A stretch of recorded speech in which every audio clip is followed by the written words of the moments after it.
एक बार शुरू से ही देख लेते हैं। हम लोगों ने इलेक्ट्रोस्टैटिक का डेफिनेशन पढ़ा था, उसके बाद आवेश को पढ़ा था, फिर इसके हमने गुण देखे थे, हाँ या ना।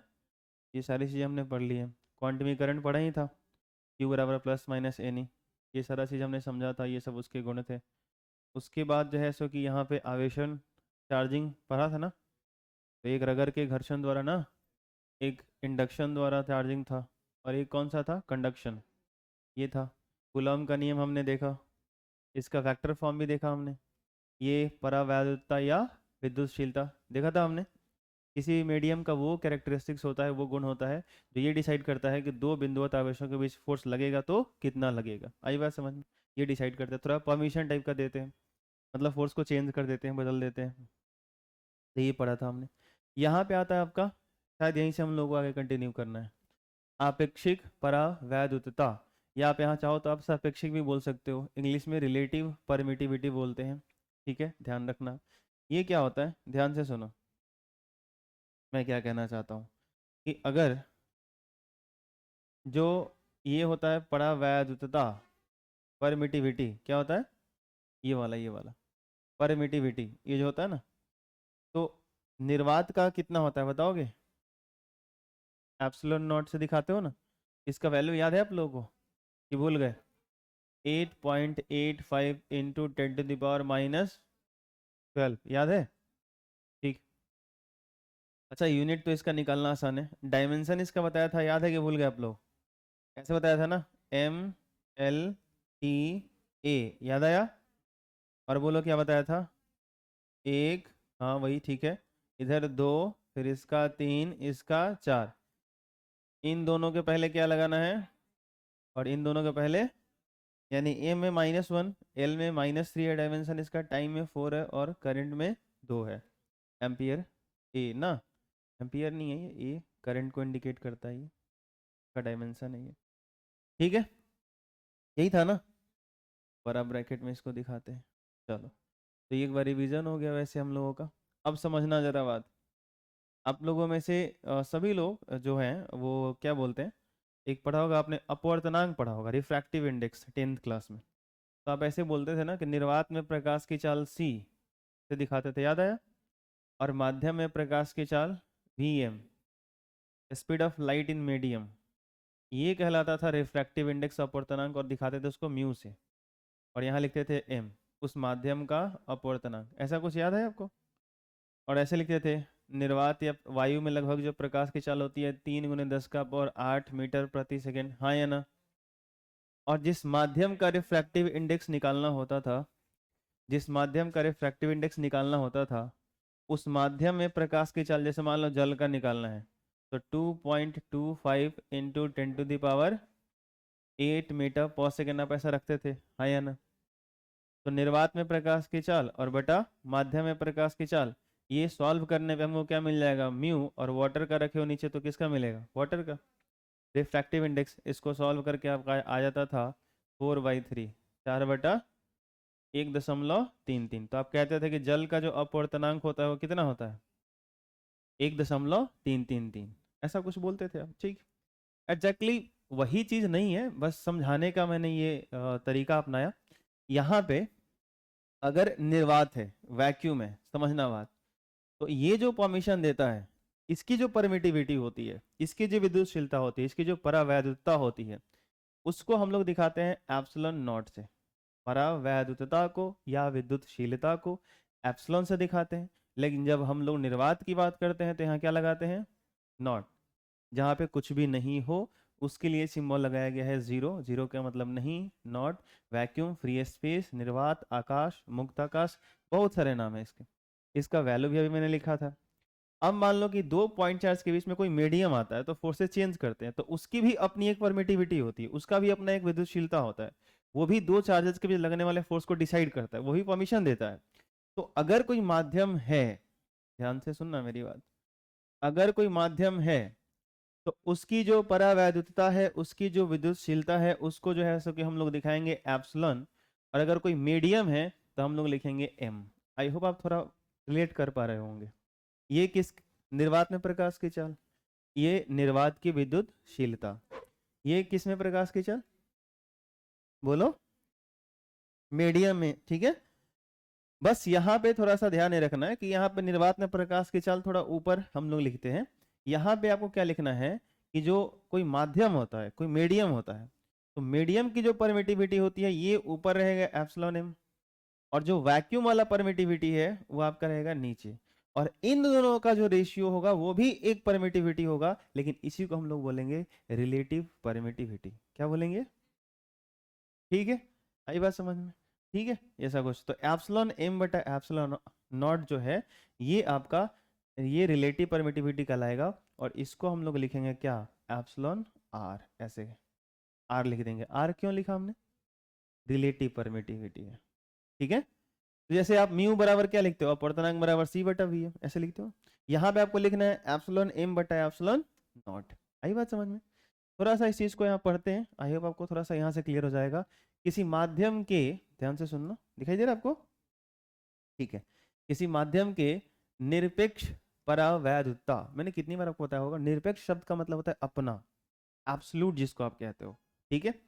तो किसी माध्यम के निरपेक्ष परावैधता या इसी को विद्युतशीलता भी कहते हैं। तो किसी माध्यम के निरपेक्ष यानी अपना, माध्यम का अपना परावैधता विद्युतशीलता, एवं निर्वात की परावैधता, निर्वात की परावैधता एप्सिलॉन नॉट के अनुपात को, इन दोनों के रेशियो को आपेक्षिक परावैधता कहते हैं। समझ आया? इन दोनों का रेशियो ही रिलेटिव परमिटिविटी देगा हमें। आपेक्षिक परावैधता को ही परावैधुतांक भी कहा जाता है। ध्यान से सुनिएगा क्या बोला गया। आपेक्षिक परावैधुता, जो हेडिंग लगा हमने रखा है यहाँ पे रिलेटिव परमिटिविटी, इसी का एक और नाम है परावैधुतांक। इसका मतलब है कि ये वाला चीज परावैधुतता और परावैधुतांक ये दोनों क्या है? अलग अलग चीज है, ये सेम चीज नहीं है। समझ आया? मैं आपसे पूछूं कि परावैधुतता और आपेक्षिक परावैधुतता दोनों सेम है? नहीं। समझ आया? ये किसी एक मीडियम का होगा, जबकि ये दो मीडियम के परावैधुतता का रेशियो है, अनुपात है। समझ आया? और इसको आप बोल रहे हो आपेक्षिक परावैधुतता। रिलेटिव परमिटिविटी को या आपेक्षिक विद्युतशीलता बोलो। अगर ये बोलने में थोड़ी कठिनाई हो रही है तो यहाँ विद्युतशीलता आप लिख सकते हो, कोई दिक्कत नहीं है। आपेक्षिक विद्युतशीलता को ही आप क्या बोल रहे हो? परावैधुतांक। ठीक है। अब ध्यान रखना, इसको हम लोग दिखाते हैं कैसे? कैसे दिखाते हैं? अब एक बहुत बड़ा कंफ्यूजन होगा आपको कि अभी जो आप कूलम्स लॉ पढ़ रहे थे, क्या पढ़ रहे थे? अभी जो आप कूलम्स लॉ पढ़ रहे थे, उस कूलम्स लॉ के अंदर ये कहानी थी भाई साहब कि हम लोग जब कूलम्स लॉ लिख रहे थे ना, तो उसमें एक चीज था कि यहाँ पे हम लोग लिख रहे थे F बराबर के into q one into q two बटा आर स्क्वायर। तो ये वाला के का वैल्यू कितना था बताओ निर्वात के लिए? 9 गुने 10 का पावर 9। ध्यान रखिएगा ये कूलम्स कांस्टेंट है, कूलम्स का नियतांक है, ठीक है, ध्यान रखना। तो इसको आप चाहो तो अब डिफरेंस करने के लिए, फर्क करने के लिए, क्योंकि एक ही अक्षर से दो चीजें आ गई तो फिर कंफ्यूजन शुरू हो सकता है, तो आप चाहो तो यहाँ पे के सी इस्तेमाल कर सकते हो, लेकिन जनरली किया नहीं जाता है कूलम्ब कांस्टेंट के लिए के सी, आपने देखा नहीं होगा, ठीक है। लेकिन कहीं कहीं किसी बुक्स में या कोई टीचर बताते हैं तो वो भी ठीक है, ठीक है, ध्यान रखिएगा। लेकिन बस मैं ये कहना चाहता हूं कि अगर कहीं लिखा हुआ है परावैद्युतांक, रिलेटिव परमिटिविटी, जिसको दिखाया जा रहा है के से, तो भाई साहब ये वाला के दिखने में तो कोई फर्क नहीं है, लेकिन इसका जो के है और यहाँ जो आप कूलम्ब में के इस्तेमाल कर रहे हो, इन दोनों में फर्क है, ठीक है। इसीलिए मैंने आपको शुरू में एक चीज बोला था कि एक काम करो, जब हम लोग कूलम्ब लिखेंगे ना तो आदत ऐसे लगाएंगे 1/4 पाई एप्सिलॉन नॉट, ऐसे ये एप्सिलॉन लिखेंगे, याद आया? ठीक है। इसी को तो आप किससे दिखा रहे हो? के से दिखा रहे हो। समझ आया? तो झंझट ही खत्म हो जाएगी, ठीक ना। तो यहाँ पे 1/4 pi epsilon not Q1 Q2 बटा आर स्क्वायर, ऐसा। ये समझ आया? अब एक चीज आप मेरे को बताओगे, अगर थोड़ा सा दिमाग लगाओ, तो ये जो हम लोग लिखते हैं 1/4 pi epsilon not Q1 Q2 बटा आर स्क्वायर, ये फॉर्मूला हम लोग तब लगाते हैं जब दो पॉइंट चार्ज कहाँ होते हैं? वैक्यूम में होते हैं, निर्वात में होते हैं। सही है, पढ़ा हमने सही से कि दो पॉइंट चार्ज, जैसे मान लो एक बिंदु आवेश है, ये रहा हम लोगों का Q1, और यहाँ से R दूरी पर एक और पॉइंट चार्ज है, ये हमारा कौन सा है, Q2। ठीक, और इसके बीच में जो ये वाला मीडियम है, जो स्पेस है, जो जगह है, इसमें क्या होना चाहिए, कुछ नहीं रहे, निर्वात रहे, तो यहाँ पे लिखते हैं एप्सिलॉन नॉट। याद आया? अगर इसमें कोई मीडियम हम डाल दें, यहाँ पे पानी डाल दें या एयर डाल दें या कोई और मीडियम डाल दें, तो मान लो वाटर हमने रख दिया, तो एप्सिलॉन डब्ल्यू लिखना पड़ेगा यहाँ पे, है ना? बोलिए। ठीक है, फिलहाल है आप निर्वात है, तो ये सही है। तो एक चीज बताना हम लोगों को, ये बात अगर समझ में आया, हमने यहाँ पे एक नया टॉपिक पढ़ा कि एप्सिलॉन आर जो है, ये आपका जो है सो कि रिलेटिव परमिटिविटी है, और ये होता है एप्सिलॉन एम बटा एप्सिलॉन नॉट। और ये कहा गया कि रिलेटिव परमिटिविटी को ही हम लोग क्या कहते हैं, परावैद्युतांक। और इसको किसे दिखाते हैं, तो याद रखना, ये जो एप्सिलॉन आर है, इसको हटा के मैं चाहूं तो ऐसा भी लिख सकता हूं, ए बराबर एप्सिलॉन एम बटा एप्सिलॉन नॉट। ये बात आपको समझ आती है?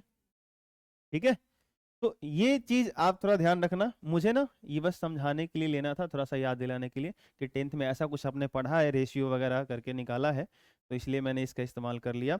तो अब से हम लोग ऐसे लिखेंगे कि एप्सिलॉन आर ही के है आपेक्षिक परावैद्युतता, आपेक्षिक विद्युतशीलता, रिलेटिव परमिटिविटी को ही हम लोग परावैद्युतांक कहते हैं, डाई इलेक्ट्रिक कांस्टेंट कहते हैं इसको इंग्लिश में। क्या कहते हैं? Dielectric constant.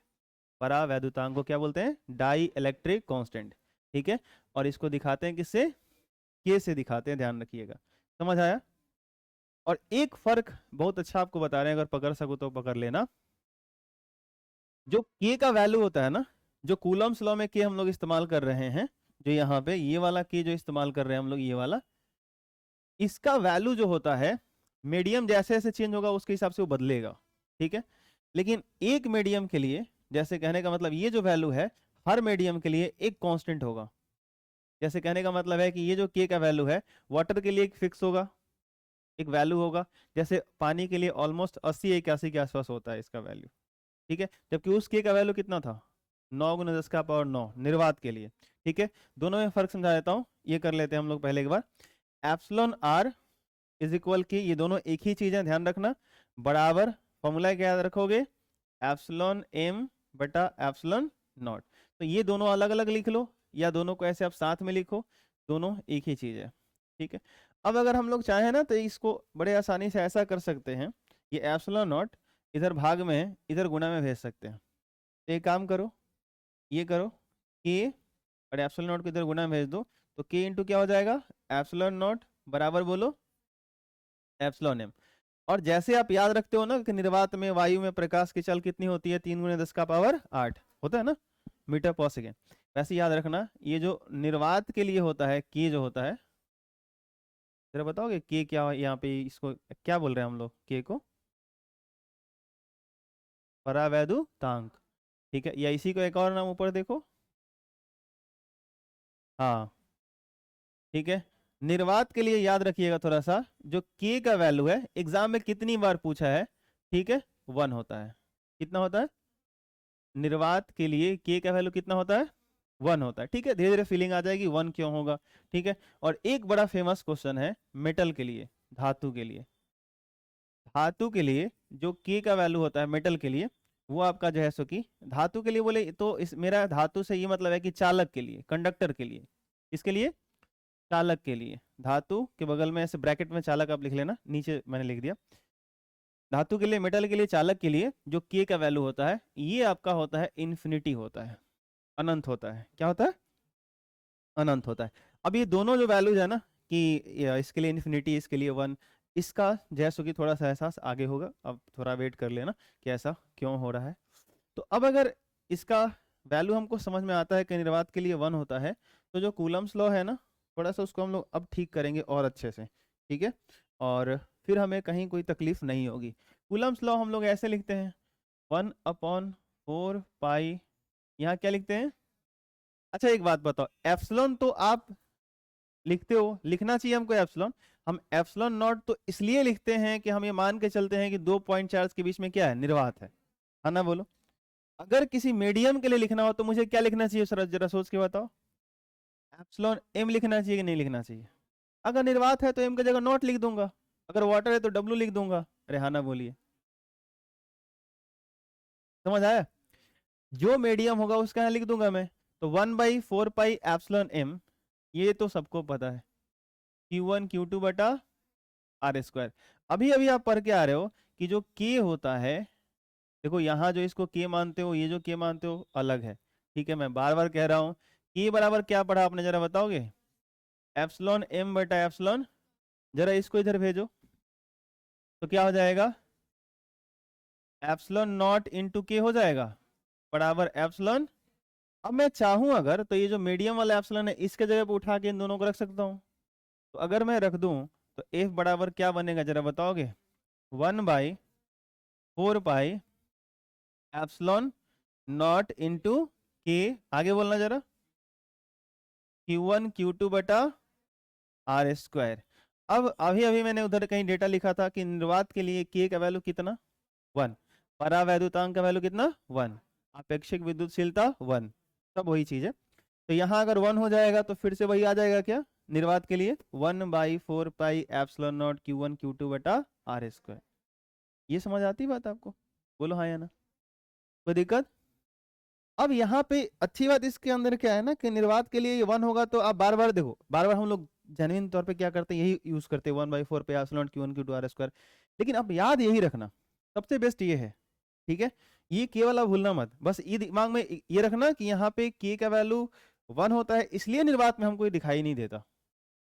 जैसे ही दो पॉइंट चार्जेस के बीच में, दो बिंदुवत आवेशों के बीच में कोई मीडियम आएगा ना, उसका वैल्यू यहाँ पुट करना पड़ेगा।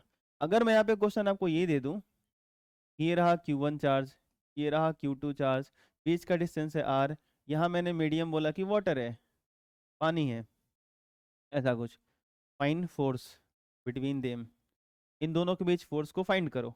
तो आप ऐसे लिखना पड़ेगा आपको, 1/4π एप्सिलॉन नॉट, और ये पानी के लिए जो 81-80 वैल्यू होता है, 81 के आसपास, ये डेटा आपको पुट करने पड़ेंगे। ठीक है, ये आएगा। अब अगर आप इतना याद करके बैठे हो फिर गड़बड़ हो जाएगा। समझ आया आपको? 1/4π एप्सिलॉन नॉट और ये 81 आएगा, और फिर Q1 Q2 बटा R², Q1 Q2 बटा, बाकी जो चीजें वैसे ही रहेंगे, ये वाला थोड़ा सा आप ध्यान रखना। ये समझ आया? अब एक चीज मेरे को बताओगे कि निर्वात के लिए, थोड़ा सा दिमाग पे जोर डालना फिर आंसर करना, निर्वात के लिए जो K का वैल्यू होता है 1 होता है, और जो धातु होते हैं, कंडक्टर्स होते हैं, जो चालक होते हैं, उनके लिए इन्फिनिटी होता है।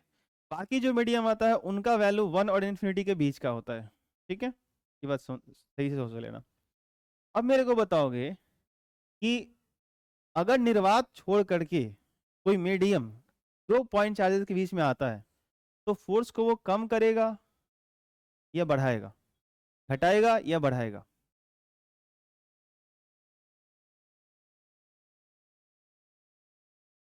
कैसे? हमेशा कम करेगा। देखो, ये जो K है ना, ये कहाँ है, देखो तो नीचे सही से, ऊपर है कि नीचे है? तो इस फोर्स और K में कैसा रिलेशन हुआ? इनवर्सली प्रोपोर्शनल हुए। वयुत क्रमानुपाती समझते हो ना? हाँ, उल्टा संबंध, वयुत क्रमानुपाती। तो अभी अगर इसका वैल्यू 1 है, फिर तो जो डेटा मिलेगा सो मिलेगा वैक्यूम के लिए। लेकिन अगर ये वैल्यू 2 हो जाए, 5 हो जाए, 10 हो जाए, तो सोच के देखो कि 1/4π एप्सिलॉन नॉट, ये पकड़ो, इसका जो सॉल्यूशन आएगा उसमें K का वैल्यू जब बढ़ते जाएगा तो उसे डिवाइड करने पड़ेंगे। सोचो हाँ या ना? नहीं आ रहा समझ में? निर्वात में आपने फोर्सेस निकाल लिए दो पॉइंट चार्ज के बीच में, और मान लो आ गया 100, तो 100 आया, और अगर निर्वात था तो K का वैल्यू 1 था, तो आप ऐसे लिखोगे ना 100/1, तो 100 ही रह जाएगा। लेकिन अगर K का वैल्यू 5 हुआ फिर तो ये 20 हो जाएगा, अगर इसका 50 हुआ तो फिर तो ये 2 हो जाएगा, अगर यहाँ पे बटा में 100 हो गया तो फिर तो ये 1 हो जाएगा। ये बात आपको समझ आ रही है? तो K का वैल्यू जैसे जैसे इंक्रीज करेगा ना, K का वैल्यू जैसे जैसे इंक्रीज करेगा, बढ़ेगा, वैसे वैसे उन दो बिंदुवत आवेशों के बीच लगने वाले फोर्स क्या होंगे, घटते जाएंगे। ये समझ आया? तो मीडियम क्या कर रहा है, अब ध्यान से सोचो, इसका नाम ऐसा क्यों है, परमिटिविटी, परमिशन देना, मैं क्यों बोल रहा था, अब खुद आपको समझ में आ रहा होगा कि कैसे ये क्या कर रहा है, दो चार्जेस के बीच लगने वाले फोर्स को डिक्रीज कर रहा है। जब अपना आ रहा है, अलग अलग मीडियम आ रहा है, तो अपने अपने कैरेक्टरिस्टिक्स के हिसाब से, अपने अपने पावर के हिसाब से क्या करेगा, दो पॉइंट चार्जेस के बीच लगने वाले फोर्स को क्या करेगा, डिक्रीज कर देगा, चेंज कर देगा। ये बात समझ आती है आपको? ठीक है, तो ये होता है आपका रिलेटिव परमिटिविटी या इसी को अपेक्षिक विद्युतशीलता, अपेक्षिक परावैद्युतता, या इसी को परावैद्युतांक आप कह सकते हो। तो मेरे हिसाब से आपके दिमाग में ये वाला फॉर्मूला चलना चाहिए अब से, 1/4 पाई एप्सिलॉन नॉट इंटू के इंटू Q1 Q2 बटा आर स्क्वायर। जेन्युइन तौर पे बहुत सारे क्वेश्चन में इसका इस्तेमाल नहीं होगा क्योंकि हम लोग वैक्यूम के लिए लेकर चल रहे हैं, तो इसका वैल्यू हमेशा क्या रहेगा 1। और अगर ये 1 हो गया तो इसका वैल्यू हमको पूरा पता ही है, 9 × 10 का पावर नहीं पता क्या, 1/4 पाई एप्सिलॉन नॉट का वैल्यू कितना था 9 × 10 का पावर 9। तो ये पूरा डेटा ही हो जाएगा खत्म। अरे हाँ या ना, इसका वैल्यू हमें पता है तो बड़ी आसानी से हम लोग क्वेश्चन सॉल्व कर लेते हैं। हाँ कोई मीडियम आएगा तो उसके लिए वहां पे ध्यान रखना है और उसके हिसाब से क्वेश्चन हमें सॉल्व करना है। तो ये है हम लोगों का रिलेटिव परमिटिविटी। तो वैसे इसको आप नोट कर लीजिए, फिर इसको हम लोग आगे बढ़ेंगे। ये हो गया। अब देखो एक छोटी सी चीज आपको समझाता हूँ, जहां भी आप सापेक्षिक या आपेक्षिक जब पढ़ाई करते हो, रिलेटिव टर्म पढ़ते हो आप, तो उसका क्या मीनिंग होता है, क्या मतलब होता है, इसको थोड़ा सा एक और नज़रिए से आप देख लो, आपको अच्छा लगेगा। जैसे मान लो ये एक हॉल है, जैसे हम लोग एक हॉल में बैठ के पढ़ाई कर रहे हैं, वैसे ही एक हॉल है। और इधर से मान लो ये हॉल का एक दरवाज़ा है और इधर से हॉल में भी एक दरवाज़ा है, एक सामने से एक पीछे से। मैं क्या करता हूँ, एक वो जो है एक गार्ड को, एक सहयोगी को, एक भाई साहब को यहाँ खड़ा कर देता हूँ और एक गार्ड को, एक सहयोगी भाई साहब को मैं यहाँ खड़ा कर देता हूँ। ठीक है, 2 लोग खड़े हो गए। अब क्या हो रहा है, इस हॉल के अंदर प्रवेश कर रहे हैं बहुत सारे लोग, इधर से चल के आ रहे हैं। ठीक है, ध्यान से सुनना, इधर से चल के आ रहे हैं और कुछ लोग क्या हो रहे हैं, इधर से चल के आ रहे हैं, दोनों तरफ से। ठीक है, अब ये मान लो कि जैसे कि गार्ड ए है और ये वाला कौन सा है, बी है। इसको क्या करना है, इस जितने लोग आ रहे हैं सबके आइडेंटिटी कार्ड चेक करने हैं और परमिशन देना है कि चलो अब आप इसके अंदर प्रवेश कर सकते हो। ये कुछ चेक कर रहा है कि आप इसके अंदर जाने लायक हैं या नहीं है, इसके अंदर कोई कार्यक्रम होने वाला है, तो उसे कुछ कार्ड्स वगैरह बांटे गए हैं, तो जिसके पास कार्ड्स होगा उसको इन किया जाएगा, जिसके पास नहीं हो उनको नहीं किया जाएगा। तो अब क्या हो रहा है कि ये ऑब्जर्व किया गया कि ये आदमी जो है सो कि जो अपना काम कर रहा है बड़ा फास्टली कर रहा है। वो कर क्या रहा है कि 1 मिनट के अंदर तकरीबन 20 लोगों को इसके अंदर भेज दे रहा है चेक करके। ठीक है, और ये आदमी क्या कर रहा है कि 1 मिनट के अंदर, इसको भी 1 मिनट का समय लग रहा है ये अब ये करने में, लेकिन 1 मिनट के अंदर देखा जा रहा है कि ये 10 लोगों को ही अंदर भेज पा रहा है। हो सकता है जैसो कि ये जब किसी से कार्ड लेता होगा तो काफ़ी देर तक सारा डिटेल चेक करता होगा, कहीं कोई कार्ड्स डुप्लीकेट बना करके तो नहीं आ गया है, हाँ या ना। जैसे अभी तो 100-100, 200, 500-500 के नोट डुप्लीकेट बन जा रहे हैं और प्रतीत भी ऐसा होता है कि वो सही है, हाँ कि ना। तो ये बहुत हो सकता है कि ज़्यादा समय दे रहा हो, गहराई से देख रहा हो, ऑब्जर्व कर रहा हो, और ये उतनी गहराई से नहीं देख रहा हो। ठीक है, या जो भी रीजन रहे होंगे, जो भी, ये इसका अपना कैरेक्टरिस्टिक से सोच के देखो, इस व्यक्ति का अपना नेचर है कि जो है सो कि जिस तरीके से वो चेक कर रहा है, इसको ज़्यादा एक्सपीरियंस है कि नहीं है, या ज़्यादा अच्छे से चेक करना है नहीं करना है, या जो है सो कि सोच रहा है कि मतलब चलो सामान्य कार्यक्रम है, कौन सा बड़का 2-4 एक्स्ट्रा आदमी चलिए जाएगा तो कोई बात नहीं है। वैसे जो ये जो अपना काम कर रहा है ये अपने नेचर के हिसाब से कर रहा है, ये आदमी जो काम कर रहा है ये अपने नेचर के हिसाब से कर रहा है। ये दोनों लोग अलग अलग हैं, इसलिए इस हॉल के अंदर समान समय में प्रवेश करने वाले लोगों की संख्या अलग अलग हो रही है। तो बात समझो, ये जो जितना परमिशन दे रहा है लोगों को जाने के लिए, इसकी अपनी परमिटिविटी है, इसकी अपनी विद्युतशीलता है, इसकी अपनी परावैद्युतता है, इसकी अपनी कैरेक्टरिस्टिक्स है। इस व्यक्ति की जैसे कि मीडियम की होती है, ये इसकी अपनी कैरेक्टरिस्टिक्स है, इसका अपना नेचर है, इसका अपना परावैद्युता है, इसकी अपनी विदुषीलता है, इसकी अपनी परमिटिविटी है। लेकिन मैं एक तीसरा आदमी आया और इन दोनों को बाहर से ऑब्जर्व कर रहा हूँ। ये चीज़ मैंने ऑब्जर्व किया, बोला यार 1 मिनट में वो 10 ही लोगों को भेज पा रहा है, 1 मिनट में 20 लोगों को ऑब्जर्व कर रहा है।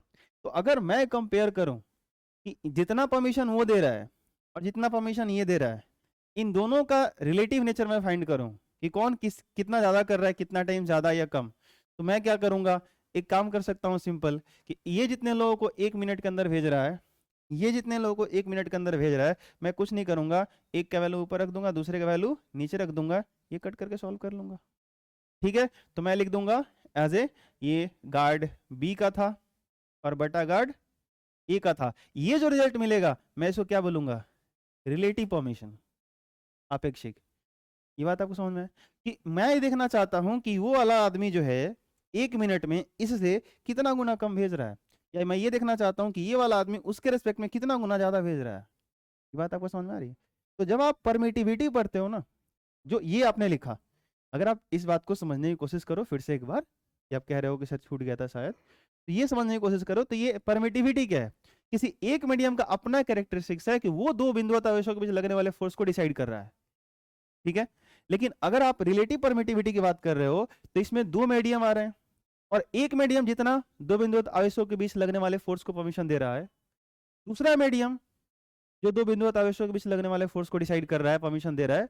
ये दोनों एक दूसरे के रिलेटिवली, ये दोनों एक दूसरे के सापेक्ष में कौन किससे कितना गुना ज्यादा परमिशन दे रहा है, कौन किससे कितना गुना कम परमिशन दे रहा है, ये निकल के आता है रिलेटिव परमिटिविटी से। और इसीलिए हम लोग करते क्या है, एप्सिलॉन एम बटा एप्सिलॉन नॉट। ये बात आपको समझ आई? ठीक है। दोनों क्या करते हैं, दोनों की जो अपनी परमिटिविटी होती है, दोनों का जो अपना नेचर होता है, उनके वैल्यूज को हम डिवाइड करके एक वैल्यू कैलकुलेट कर लेते हैं। ये समझ आया? कोई दिक्कत? ठीक है, ये ध्यान रखिएगा। आप अभी जो मैंने आपको 10th क्लास वाला एग्जांपल दिया था रिफ्रैक्टिव इंडेक्स का, अपवर्तनांक का, आप क्या पता करना चाहते हो बताओ? ऊपर निर्वात में प्रकाश की चाल रख देते हो, बटा कांच में प्रकाश किरण के चाल रख देते हो, ये कट जाता है, ये आता है आपका 3/2 यानी 1.5। इससे आपको क्या पता चलता है? आप यहाँ लिखे थे ना निर्वात में प्रकाश की चाल बटा ये ग्लास में प्रकाश की चाल VG, ये लिखते हो ना? देखो क्या पता चलेगा, C बराबर VG इंटू 1.5, हाँ या ना? अरे बोलो हाँ या ना? ये क्या कर रहा है, ध्यान से सोचो। ये पता चला ना कि निर्वात में जो प्रकाश किरण की जो चाल है, वो ग्लास में जो प्रकाश किरण की चाल है उसका 1.5 टाइम्स है। ये ज्यादा है, ये कम है, हाँ या ना बोलो? समझ आ रही बात? तो ये क्या कर रहा है, आप कह सकते हो कि जो ग्लास जैसे ही मीडियम आएगा लाइट के सामने, वो क्या किया, जितना परमिशन वैक्यूम दे रहा था कि लाइट जाओ बहुत स्पीड से जाओ, 3×10⁸ स्पीड से जाओ, और ग्लास क्या कर दिया, उसको कम कर दिया। ये समझ आया आपको? तो वो जब मीडियम बदलता है ना, तो वो अपने नेचर उसके अंदर डालता है, और उसके कारण क्या होता है, लाइट की स्पीड बदल जाती है, तो चार्जेस के बीच लगने वाले फोर्स बदल जाते हैं। ये बात समझ आ रहा है आपको? ठीक है, तो ऐसी कुछ चीज होती है। तो ये रहा परमिटिविटी और रिलेटिव परमिटिविटी। अभी हम लोग आएंगे आवेशों का वितरण। अब देखो, आवेशों का वितरण, डिस्ट्रीब्यूशन ऑफ चार्ज। देखो आवेशों का वितरण जो होता है वो दो तरह का होता है। कितने तरह का? एक को हम कहते हैं सतत आवेश वितरण, इसको इंग्लिश में कहते हैं continuous charge distribution, continuous charge distribution. और एक होता है असतत आवेश वितरण, डिसकंटिन्यूअस चार्ज डिस्ट्रीब्यूशन। ठीक है, क्या होता है, जब किसी वस्तु की सतह पर आवेश एक समान रूप से यहाँ विपरीत नहीं होगा, एक समान रूप से वितरित हो, एक समान रूप से क्या हो, वितरित हो, मतलब फैले हुए हो, डिस्ट्रीब्यूटेड हो, यहाँ पे होगा वितरित, वितरित हो, तो इसे सतत आवेश वितरण कहते हैं। जैसे समझाता हूँ, मेरे पास, ध्यान से सुनना, मैं क्या करता हूँ, ये एक ग्लोब है, इसका पूरा ये सरफेस है, ठीक। अब मैं क्या करता हूँ, थोड़ा सा वो शक्कर या मीठा कुछ लेके आता हूँ, खाने वाला सामान, और यहाँ पे ऐसे लगा देता हूँ, थोड़ा सा टीका कर देता हूँ, और कहीं रख देता हूँ। अब जो बहुत सारी चींटियाँ चल के आएंगी वहां पे आके इकट्ठा हो जाएंगी, है ना बोलो? अब बहुत सारी चींटियाँ यहाँ पे आएंगी, इकट्ठा हो जाएंगी। लेकिन जरा सोच के देखो, वो जो मैंने मीठा वाला शक्कर या जो भी लिया हुआ था, उसका लेप मैं पूरे इस पे लगा दूं चारों तरफ, फिर क्या होगा बताओ? वो चींटियां पूरे चारों तरफ इससे फैल जाएंगी, हाँ या ना? तो वैसे ही अगर मैं इस पे, इस बॉडी पे अगर चार्ज डाल रहा हूँ, आवेश डाल रहा हूँ, और इसके पूरे सरफेस पे एक समान रूप से वो फैला हुआ है, बराबर वो मतलब वितरित है, डिस्ट्रीब्यूटेड है, तो ये क्या कहलाएगा? सतत आवेश वितरण, कंटिन्यूअस चार्ज डिस्ट्रीब्यूशन। समझ आया? नहीं आया? आया? आप स्कूल में चले जाओ, स्कूल में क्या होता है कि जब प्रेयर का टाइम होता है तो एक स्कूल के सारे बच्चे एक सामने वाले ग्राउंड में एक साथ जैसे कि यूनिफॉर्मली डिस्ट्रीब्यूटेड होते हैं ऐसा। लेकिन जैसे ही क्या होता है कि जब प्रेयर खत्म होता है, पीटी खत्म होता है, और घंटी लगती है, बेल लगती है, तो वो सारे बच्चे अपने अपने क्लास में जाके बैठ जाते हैं। अब क्या हुआ, कुछ बच्चों का क्लास क्या है, 1 है, तो उनका क्लासरूम उधर, कुछ बच्चों का क्लासरूम उधर, कुछ बच्चों का क्लासरूम उधर, तो उसमें से थोड़े थोड़े बच्चे क्या हो गए, अलग अलग प्लेस पे जाके स्टोर हो गए, तो ये क्या हो गया, डिसकंटिन्यूअस। अब एक ही क्लास के अंदर जाके देखोगे तो हो सकता है वो कंटिन्यूअस दिखे, लेकिन बाहर से अगर देखो, स्कूल को पूरा एक नजर से देखो, तो आपको लगेगा अच्छा कुछ बच्चे इस क्लासरूम में, कुछ बच्चे उस क्लासरूम में, कुछ बच्चे उस क्लासरूम में, तो ये क्या है? डिसकंटिन्यूअस है, असतत। पढ़ो जरा, भिन्न भिन्न बिंदुओं पर अलग अलग पॉइंट पे Q1 Q2 Q2 Q3 dot dot dot Qn आवेश रखे गए हैं, तो इस प्रकार के वितरण को क्या कहते हैं? असतत आवेश वितरण कहते हैं। ये समझ आया? नहीं आया? सिंपल है। चाहे ऐसे सोचो, मैं क्या करता, इसी ग्लोब के ऊपर, इसी स्फीयर के ऊपर थोड़ा सा क्या करता, वो मीठा वाला जो खाने वाला चीज था, एगो टीका यहाँ करता, एगो टीका यहाँ करता, एगो टीका यहाँ करता, तो कुछ चीटियां कहाँ होती? यहाँ पे। कुछ चीटियां यहाँ पे कोई होता? यहाँ पे कोई होता नहीं। जहाँ है नहीं वो कहाँ? वो चल के आएगा, वहां चला जाएगा। हाँ ना बोलो? नहीं आ रहा समझ में?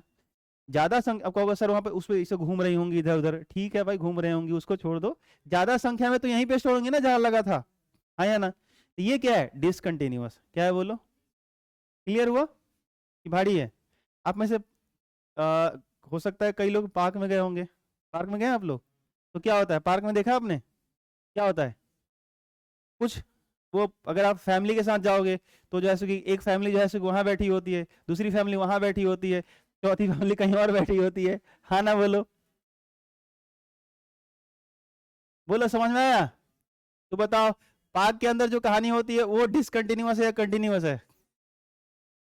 क्या बात है, बहुत समझदार हो गए। तो कौन सा वितरण है वो हाँ, ये सबको समझ आया होगा।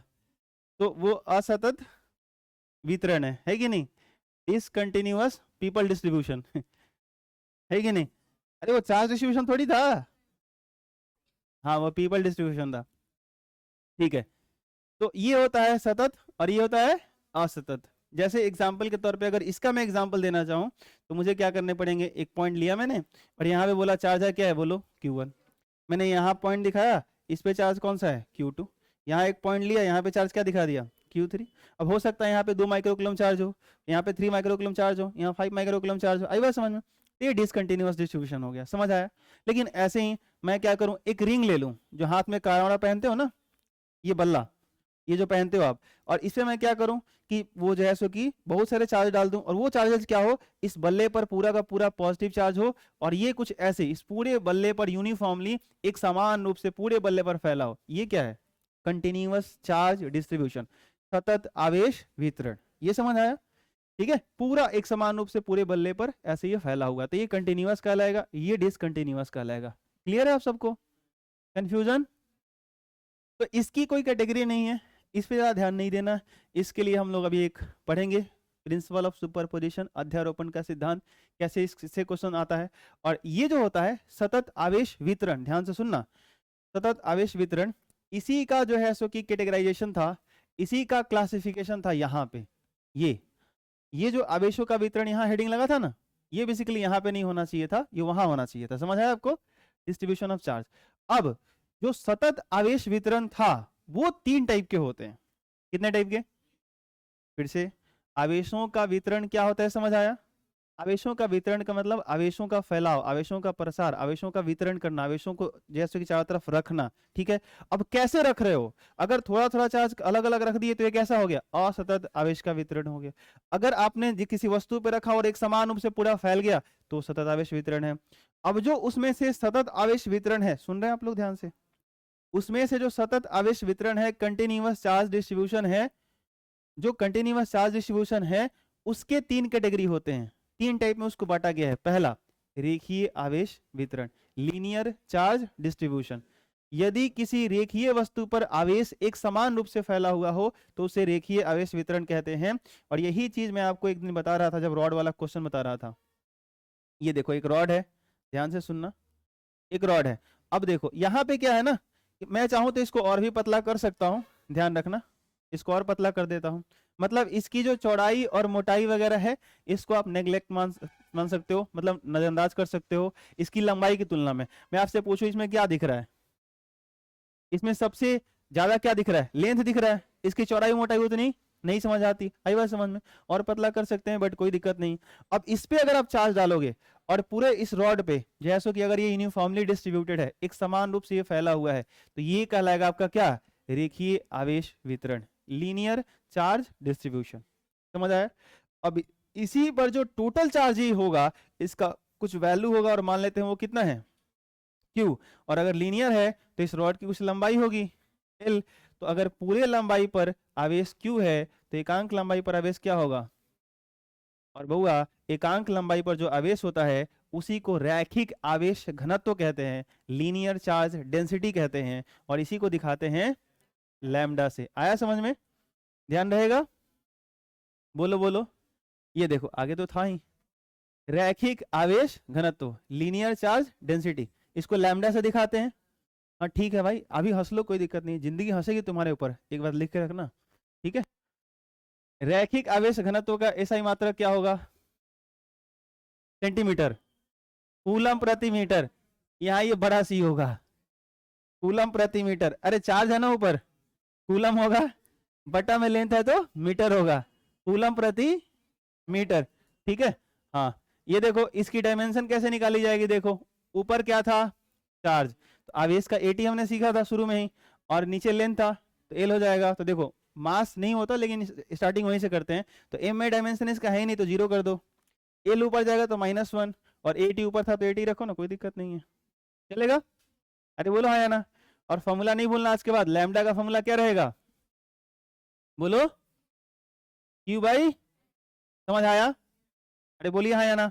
अच्छा कहीं ऐसा मिलेगा तो गलती कर दोगे, लैम्डा बराबर T Q by D L, ये गलत है कि सही है?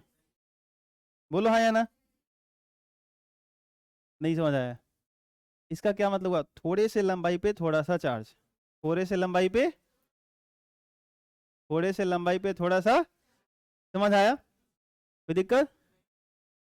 चलो वैसे भी सोचो, ये डीएल है ना, इधर इसको इधर मल्टीप्लाई भेजो, समझाता हूं। तो क्या दिखेगा? लैम्डा, गजब लैम्डा हम लिख रहे हैं ना, लैम्डा इंटू डीएल बराबर डी क्यू। जरा पढ़ना, इस लैम्डा को पढ़ सकते हो? कई सारे बच्चों को ये पढ़ने नहीं आता।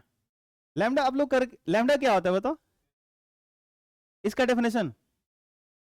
एकांक लंबाई पर उपस्थित आवेश, क्या बोलोगे? हाँ एकांक लंबाई पर उपस्थित। तो जरा इसको कोई बोले कि इसको लैंग्वेज में पढ़ के दिखाओ, अरे यूनिटरी मेथड पढ़ा तो होगा।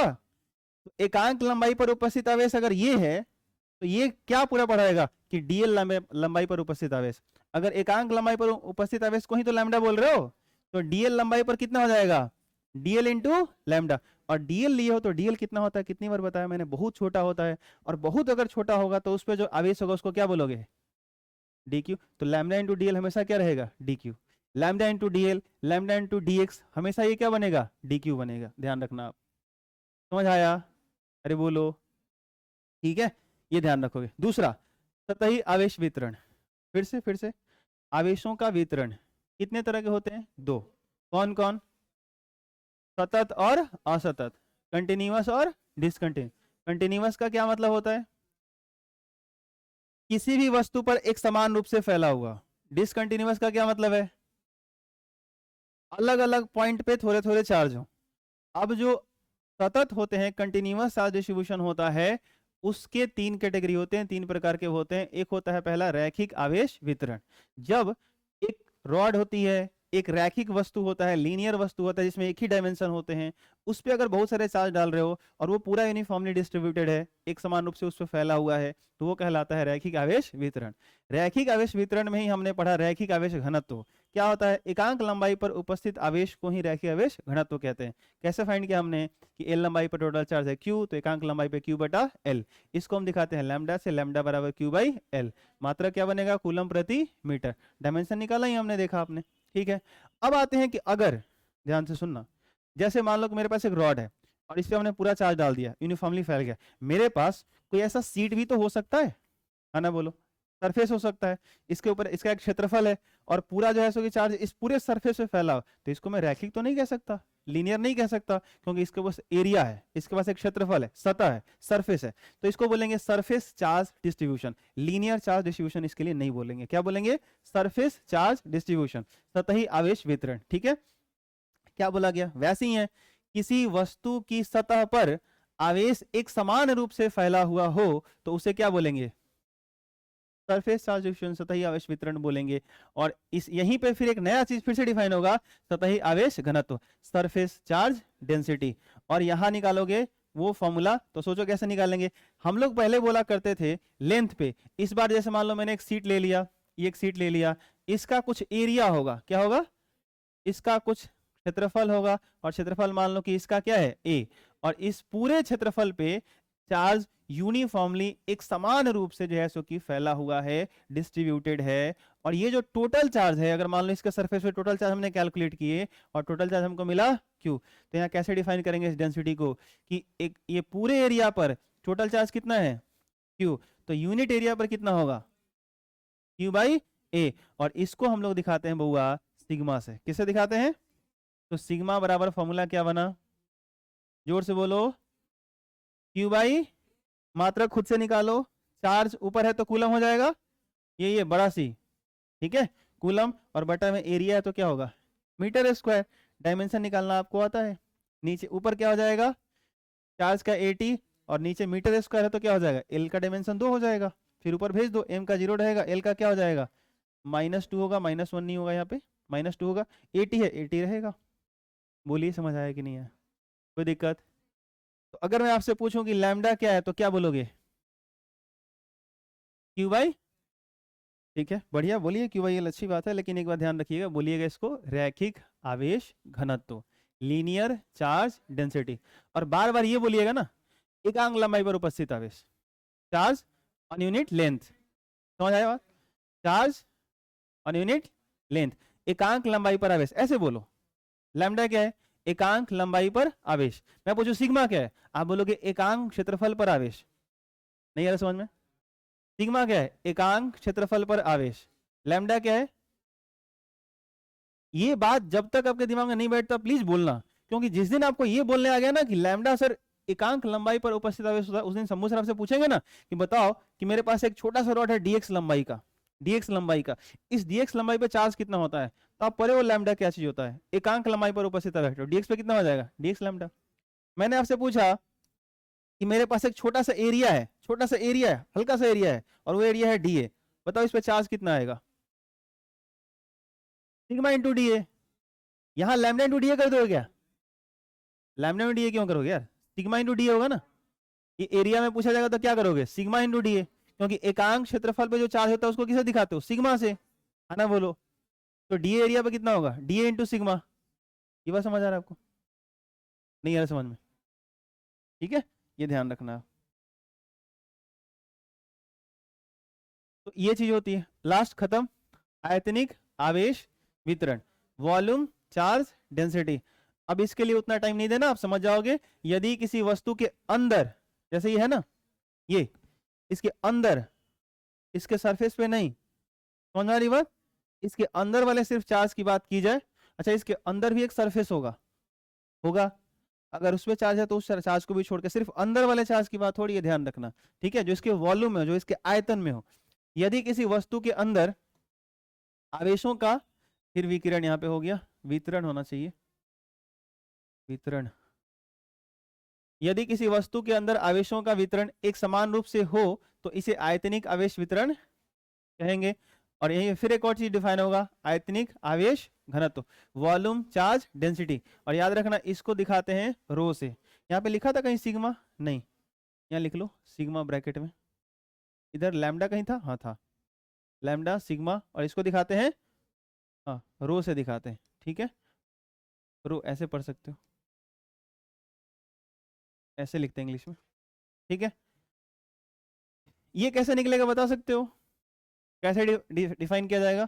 मान लो मेरे पास इस टाइप का एक बॉडी है, वो क्यूब या क्यूबॉइड टाइप का बना लो आप, इस टाइप का बना लो, ये, और इसके अंदर चार्ज है, इसके अंदर कितना टोटल चार्ज मान लो क्या है क्यू, इसका पूरा वॉल्यूम, इसका जो पूरा आयतन है वो आयतन आप मान लो वी, हालांकि इसका किनारा पता हो तो आयतन तो निकाल भी सकते हो आप, तो ऐसे बोलोगे यहाँ पे कि वी आयतन में टोटल, अगर इसका वॉल्यूम वी है तो वी आयतन में टोटल चार्ज कितना है, तो एकांक आयतन में कितना हो जाएगा क्यू बाई, और इसको किससे दिखाओगे, समझ आया, बोलिए हाँ या ना, कोई दिक्कत? रो ऐसे होता है क्या? मेरे हिसाब से रो ऐसा ही होना चाहिए ना, गड़बड़ हो गया ना, ये शायद डेल हो गया, ये ऐसा होना चाहिए था। ठीक है, ठीक है, सिंबल उल्टा हुआ है, पाप नहीं कर दिए कोनो, ठीक है, शुरू कर दिया सब, क्या हुआ हट? हाँ वो डेल था, ये रो है, ठीक है। मात्रक निकालो, ऊपर चार्ज है, कूलम आएगा। आप सी थोड़ा बड़ा लिखना, यहाँ पे टाइपिंग में छोटा हो गया है वो, और बटा में आयतन है तो मीटर क्यूब हो जाएगा ना, इस है मात्रक, तो कूलम प्रति मीटर क्यूब। डायमेंशन की बात करोगे तो 80 ऊपर रहेगा, और यहाँ एल का क्या आएगा, पावर 3 रहेगा ना, ये ऊपर जाएगा तो एम का 0, एल का क्या होगा -3, और 80 था तो 80 रहेगा। बोलो समझ आया कि नहीं है? तो ये जो चार्ज डिस्ट्रीब्यूशन है, आवेशों का वितरण, ये पूरा क्लियर हो गया? किसी को कोई कंफ्यूजन? तो आवेशों का वितरण, चार्ज का डिस्ट्रीब्यूशन दो तरह का, कंटिन्यूअस और डिसकंटिन्यूअस, और कंटिन्यूअस में 3 टाइप के, और ये तीनों टाइप में लीनियर चार्ज डेंसिटी यानी रैखिक आवेश घनत्व यानी लैम्डा इंपॉर्टेंट है, ध्यान रखना इसका फॉर्मूला, यूनिट, डायमेंशन, तीनों। समझ आया? वैसे ही सतही आवेश वितरण में सतही आवेश घनत्व इंपॉर्टेंट है, सरफेस चार्ज डेंसिटी यानी सिग्मा बराबर क्यू बटा ए, फिर इसके यूनिट और डायमेंशन। समझ आया? और फिर आयतनिक आवेश वितरण, वॉल्यूम चार्ज डिस्ट्रीब्यूशन, ठीक है, इसमें आएगा वॉल्यूम चार्ज डेंसिटी, आयतन आवेश घनत्व यानी कि रो, रो बराबर क्यू बटा वी, मात्रक फिर इसका यूनिट। समझ आया? कोई दिक्कत? चलो जल्दी से नोट करो फिर आगे बढ़ेंगे। ये डायग्राम जब आप बनाना ना, सुनो, ये बनाना, ओ भाई साहब, जब ये परिभाषा लिखोगे तो कौन सा डायग्राम बनाओगे? ये वाला। और ये परिभाषा आप लिखना तो ये वाला डायग्राम बनाना।